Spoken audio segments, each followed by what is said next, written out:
Hi, I'm Katherine Huffman, and I'm doing my World War II veteran interview with Henry Gunderman.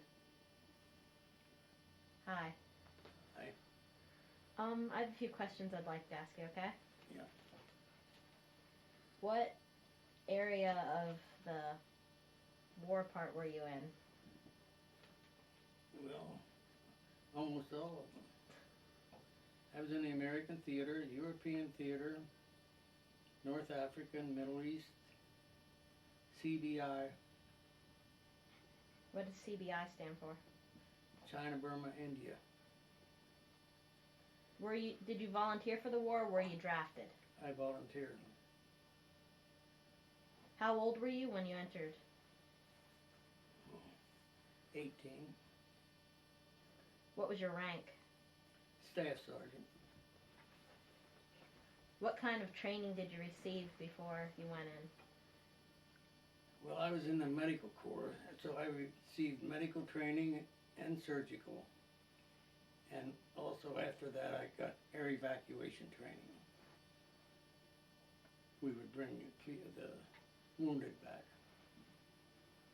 What were your expectations of war, and how were those expectations met?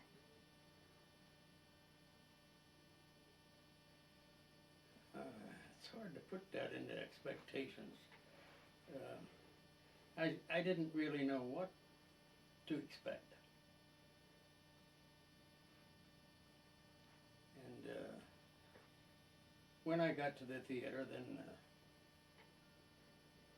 I guess more or less it was more than I expected. Did you relocate often? Often, yes. In air evacuation, we would move around quite a bit when I was overseas. We moved from, our 3 points were from Casablanca,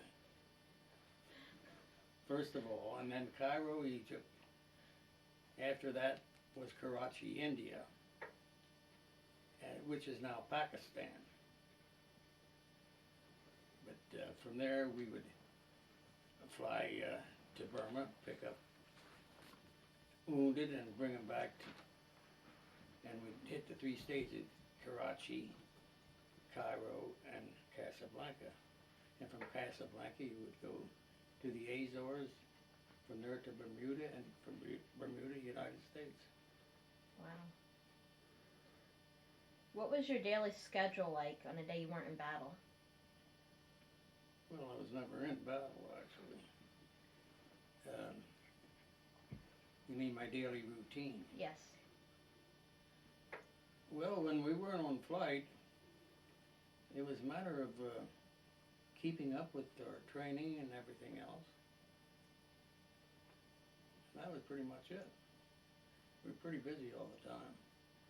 When it was really going good, you no sooner get back from a flight and you get a little rest and you go out in another one.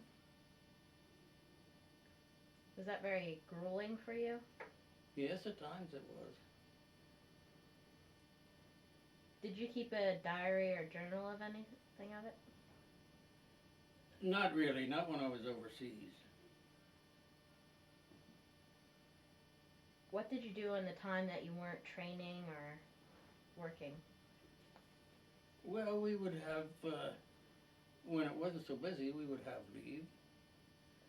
Such as one time, well, the only time I really had a furlough was when I was stationed in Cairo and had a 7-day furlough, and we could go within the area that was safe. So I picked Tel Aviv in Israel. So a buddy of mine and I went up there for 7 days, and it was really an experience. What happened there? Well, I found out that Tel Aviv was one of the most modern cities that you'd find anywhere outside the United States. Most of them over there were, well, to put it, it was nothing like the United States. It was crummy, most of the cities. Tel Aviv was a lot different. And the Jewish people were very nice people. So I had a real good time while I was there. Did you write home often? Yes. What kind of food did you get to eat over there? Now that's a good question. A lot of food that I didn't care for. Starting with spam.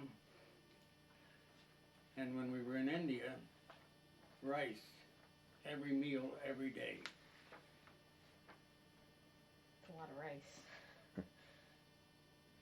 So no, I never need to tell you I don't eat rice anymore. Were you wounded or injured during the war? No.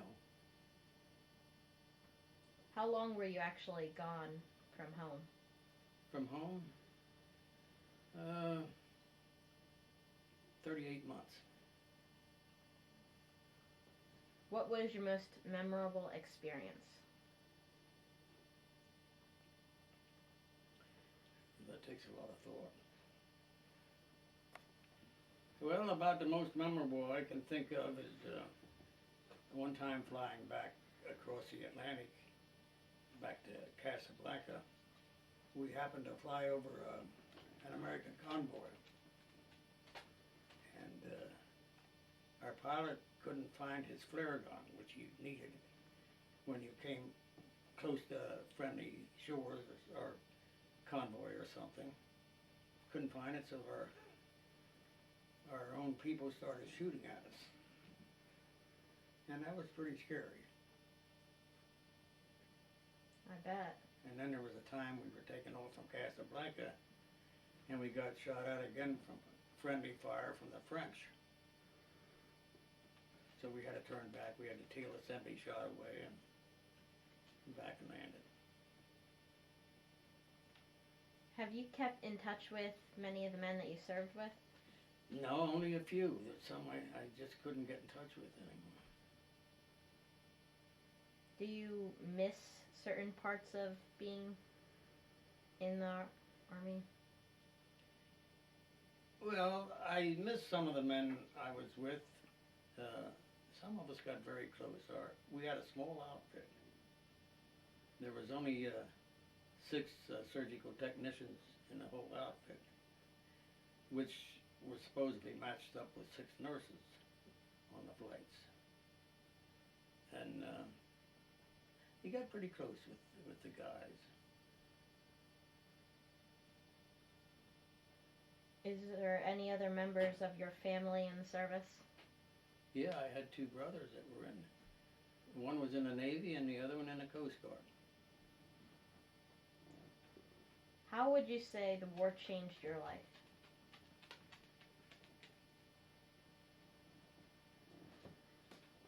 Well, it made me more thoughtful of different races of people. I met quite a few different races. Some I cared for, some I didn't care too much for.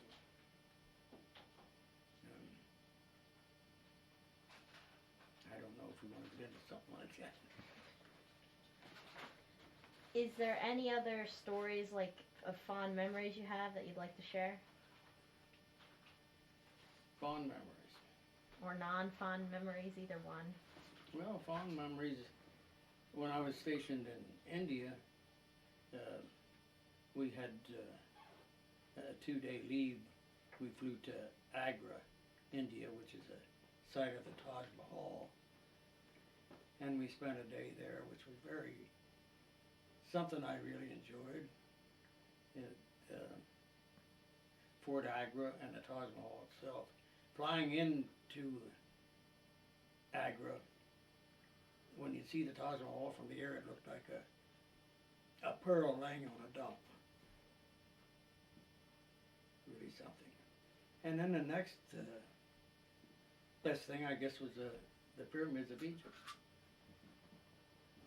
The Great Pyramid and the Sphinx and things like that. We had a chance to tour those. And they really stick in my memory.